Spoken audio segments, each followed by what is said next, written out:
When Michelle Sinclair communicates, this is what she hears.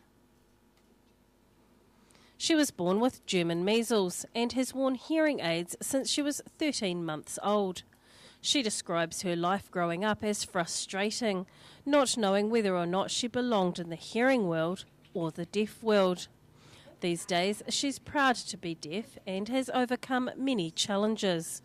Now she helps others in the deaf community and believes sign language is being used more widely now than ever before. We have 42 taster classes here in Otago this year, and this is the 7th year of Sign Language Week, and it's really grown as an event, and it does so every year, and people are becoming more aware of sign language, and it's really important for the work environment, so it's been a huge difference from 10 years ago. The language uses facial expressions, hand shapes and body movements to make it easier to communicate.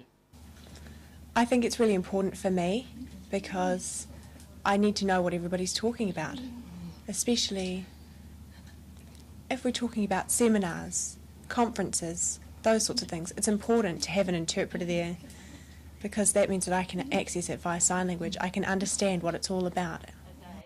The vision for New Zealand Sign Language Week is to increase awareness and understanding, and Sinclair encourages everyone to have a go.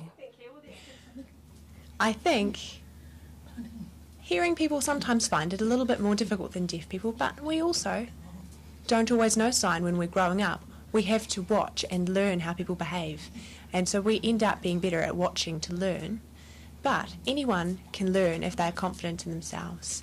But if you use it every day, you'll learn it and use it all the time. There are still a number of events on in the city celebrating New Zealand Sign Language Week, including a tour of Cadbury Chocolate Factory and the Dunedin Public Art Gallery. Dee Karen, 39 Dunedin News.